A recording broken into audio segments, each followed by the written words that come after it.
बिहार में रोजगार के लिए, पलायन बंद करने के लिए जनसुराज ने 3 पॉइंट प्रोग्राम दिया है। पहला पॉइंट क्या है? यहां पर समाज में पूंजी की उपलब्धता हो। बिहार से हर साल 2.5 लाख करोड़ रुपया, ध्यान दीजिए, 2.5 लाख करोड़ रुपया आपका और हमारा बैंकों के जरिए दूसरे राज्यों में भेजा जाता है, जिसको reserve bank of India CD ratio कहता है। इसका मतलब है कि जितना पैसा हमने आपने बैंक में रखा, उसके एवज में बैंक ने कितना पैसा वापस ऋण के तौर पर समाज को वापस दिया। घर बनाने के लिए, गाड़ी खरीदने के लिए, पढ़ाई करने के लिए, बिजनेस करने के लिए। तो बिहार में अगर आपने हमने 100 रुपया बैंक में जमा किया तो बैंक वाले सिर्फ 40 रुपया ही कर्ज के तौर पर आपको देते हैं। बाकी का 60 रुपया कहां जाता है? 60 रुपया जो है वो बैंक वाले दूसरे राज्य में भेजते हैं, जहां उद्योग चल रहा है, जहां रोजगार आ रहा है। पिछले वित्तीय वर्ष में बिहार की गरीब जनता ने, आपने हमने बैंकों में जमा किया 4,21,000 करोड़ रुपया। ध्यान से सुनिए, 4,21,000 करोड़ रुपया आपने हमने जमा किया बैंक में, और बैंक ने टोटल ऋण के तौर पर बिहार के लोगों को दिया 1,61,000 करोड़ रुपया। बाकी का पैसा कहां गया? बाकी का पैसा चला गया गुजरात, कर्नाटक, तमिलनाडु, आंध्र प्रदेश, केरल। वहां पर सीडी रेशियो कितना है? वहां सीडी रेशियो है 90, 92, 95, 100। मतलब अगर आंध्र प्रदेश में लोगों ने बैंकों में 100 रुपया जमा किया तो बैंक ने 105 रुपया वहां ऋण के तौर पर दिया। बिहार में आपने 100 रुपया जमा किया, आपको 40 मिला। इसका नतीजा क्या होता है? 1990 में जब लालू जी मुख्यमंत्री बने, तब से लेकर पिछले वित्तीय वर्ष तक बिहार से करीब करीब 26.5 लाख करोड़ रुपया, 26.5 लाख करोड़ रुपया बैंकों ने यहां से ट्रांसफर किया है दूसरे राज्य में। न इसकी समाज में चर्चा है, न सरकार में चर्चा है, न ये पत्रकार लोग बोल रहे हैं। कोई नहीं पूछ रहा है कि 26.5 लाख करोड़ रुपया यहां से जो बाहर चला गया, उसकी वजह से यहां उस एक कारण है यहां की गरीबी का। आप उसको अपने जीवन में समझिए। अगर आपको मोटरसाइकिल और गाड़ी खरीदने के लिए लोन न मिले तो इसमें से आधे लोग अपना गाड़ी नहीं खरीद पाएंगे। अगर आपको लोन न मिले तो ये बिल्डिंग, होटल नहीं बना सकते हैं। बहुत बड़ा स्रोत है समाज में तरक्की का, और ये बैंकों की मनमर्जी नहीं है, उन पर लीगल बाइंडिंग है। 70% पैसा कम से कम उनको देना ही देना है, और इसके लिए मुख्यमंत्री की अध्यक्षता में बिहार में भी अन्य राज्यों की तरह एक कमिटी है, जिसका काम है ये देखना कि 70% पैसा समाज को वापस मिल रहा है कि नहीं। लेकिन जैसे बिहार में टीचर, दरोगा, सीओ, बीडीओ मुख्यमंत्री का बात नहीं मान रहा है, वैसे बैंकर भी नहीं मान रहे हैं, और समाज और सरकार में इसको लेकर कोई जागरूकता नहीं है। आप यहां के फिनेंस मिनिस्टर को बुलाइए और जितना बड़ा बड़ा सवाल आप पूछे, एक सवाल आप अपने से पूछिए कि सीडी रेशियो क्या होता है। बिहार से 25 लाख करोड़ रुपया पूंजी चला गया ना। आज तक आपने पेपर में पढ़ा, कह रहा है कि जनसुराज पेपर में नहीं छपता है, तो पेपर में तो ये भी नहीं छपता है कि 25 लाख करोड़ रुपया बैंक वाला यहां से दूसरे राज्य में भेज दिया। पेपर में यह भी नहीं छपता है कि यहां के फिनांस वित्त मंत्री को इसकी जानकारी है भी कि नहीं है। तो पहला काम जनसुराज ये कह रहा है कि पूंजी की उपलब्धता सुनिश्चित की जाएगी, और 6 महीने के अंदर यहां के सीडी रेशियो को 70 किया जाएगा, ताकि हर साल 2-2.5 लाख करोड़ रुपया समाज को अपने अपने स्वरोजगार के लिए, बिजनेस के लिए, व्यापार के लिए, पढ़ाई के लिए उपलब्ध होगा।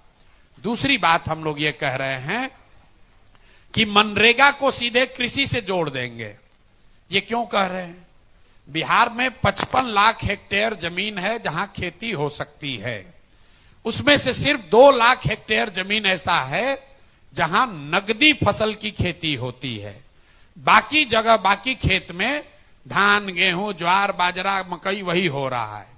आइडियली अर्थशास्त्री बताते हैं कि कम से कम 1/3 जमीन में नगदी फसल होनी चाहिए। मतलब सब्जी की खेती होनी चाहिए, मसाले की खेती होनी चाहिए, जिससे कि लैंड की प्रोडक्टिविटी बढ़े, एग्रीकल्चर जो है वो कमाने का जरिया बने। ये बिहार में हम लोग उसके लिए क्या कह रहे हैं कि जो भी किसान धान गेहूं की खेती छोड़कर नगदी फसल की खेती करेगा, उसको मनरेगा के तहत मजदूर मुफ्त में दिए जाएंगे। उसका फायदा क्या होगा कि जितने कृषि से जुड़े हुए मजदूर हैं जो पंजाब और हरियाणा जा रहे हैं, उनको यहीं पर वो लेबर कंज्यूम हो जाएंगे। दूसरा इसका फायदा यह है कि पहले स्कीम की तरह इसमें बजट से 1 रुपया भी खर्च नहीं है। जैसे सीडी रेशियो सुधारने के लिए बिहार सरकार को 1 रुपया भी खर्च नहीं करना है, एडमिनिस्ट्रेटिव मेजर है। उसी तरह मनरेगा को कृषि से जोड़िएगा तो 1 रुपया भी अलग से खर्च नहीं होगा। जो पैसा हम लोग दिल्ली में सरेंडर कर रहे हैं, उसी पैसे का इस्तेमाल करके लाखों मजदूरों को, यहां के किसानों को उपलब्ध कराया जाएगा, ताकि लोग अपनी खेती को बेहतर बनाएं। उससे जो मजदूर बाहर जा रहा है उसको यही मजदूरी मिलने लगेगी। दूसरा फायदा यह होगा कि जो मनरेगा में चोरी हो रहा है वो अपने आप बंद हो जाएगा। और तीसरा फायदा यह है कि जो पैसा हम लोग दिल्ली में सरेंडर कर रहे हैं, पिछले साल मनरेगा में बिहार सरकार का यूटिलाइजेशन है 39%। मतलब अगर 100 रुपया दिल्ली की सरकार बिहार को दे रही थी तो हम लोग 40 रुपया लेकर आए, 60 रुपया वहीं छोड़ दिए। तो जन स्वराज का दूसरा फॉर्मूला है कि मनरेगा को कृषि से जोड़े और अगले 5 वर्ष में कम से कम 15 लाख हेक्टेयर में बिहार में नगदी फसल की खेती हो। लहसुन हो, प्याज हो, आलू हो, टमाटर हो, फल हो, सब्जी हो, मखाना हो, धान गेहूं की खेती को कम किया जाए और खेती को खाने वाली खेती से कमाने वाली खेती बनाई जाए। बिहार में आप गांव देहात में सुनते होंगे, लोग कहता है कि रोपनी करने आए हैं, कमाने के लिए लुधियाना जाएंगे। कहता है भैया कटाई लगा है, गांव में कटाई के लिए आए हैं, कमाने के लिए गुजरात जाएंगे। खेती यहां समाज की नजर में भी खाने का जरिया है, कमाने का जरिया नहीं है। तो पहली चीज हमने आपको बताई कि घर घर में रोजी रोजगार हो, उसके लिए पूंजी को उपलब्ध कराया जाएगा। दूसरा, खेती को लाभदायक बनाने के लिए खेती को खाने वाली खेती से कमाने वाली खेती बनाई जाएगी। और तीसरा और एक बड़ी चीज जो हम लोग करने की घोषणा कर रहे हैं, बहुत बड़े पैमाने पर इंटरेस्ट सबवेंशन स्कीम लेकर आना चाहते हैं। इसका मतलब क्या है? बिहार में समाज की बनावट ऐसी है कि लोग यहां पर कर्ज लेकर काम नहीं करना चाहते हैं। यहां पर कर्ज, बिहार में अगर आप आंकड़े देखिएगा तो 3 ही चीज के लिए लोग कर्ज लेते हैं। बेटी के शादी के लिए, अपना घर बनाने के लिए और अपने लड़कों को पढ़ाने के लिए। लड़कियों को पढ़ाने के लिए नहीं, लड़कों को पढ़ाना होगा तो बैंक से कर्ज लेगा, घर बनाना होगा तो कर्ज ले लेगा, और बेटी का शादी होगा तो कर्ज लेने को लोग तैयार हैं। ये सामाजिक बनावट है। गुजरात में लोग कर्ज लेकर छोटा मोटा रोजी रोजगार कर रहे हैं। तो ये एक दिन में नहीं सुधरेगा, लेकिन ये प्रवृत्ति जो है ये क्यों है समाज में, इसका अध्ययन कराया गया तो हम लोगों ने पाया कि बिहार में लोग मूलधन से ज्यादा ब्याज से डरते हैं। धंधा पानी नहीं करता है, सोचता है कि पैसा लेंगे कर्ज, ब्याज बहुत बढ़ जाएगा, उसमें बर्बाद हो जाएंगे। तो उसको खत्म करने के लिए जन स्वराज ये कह रहा है कि अगर हम लोग की व्यवस्था बनी तो हर वो व्यक्ति जो रोजी रोजगार के लिए छोटा मोटा रोजी रोजगार व्यापार करना चाहता है, उसको 10% ब्याज नहीं लगेगा, उसको 4% ब्याज पर ही लोन मिलेगा। इसका फायदा क्या होगा? इसका फायदा यह होगा कि बिहार सरकार की बजट से, बिहार सरकार का बजट है 3,16,000 करोड़। अगर उस बजट से हमने 6,000 करोड़ रुपया निकाला, 6,000 करोड़ रुपया का अगर हम प्रावधान कर दें बजट में, तो 1,00,000 करोड़ रुपया लोगों को रोजी रोजगार के लिए मिल जाएगा।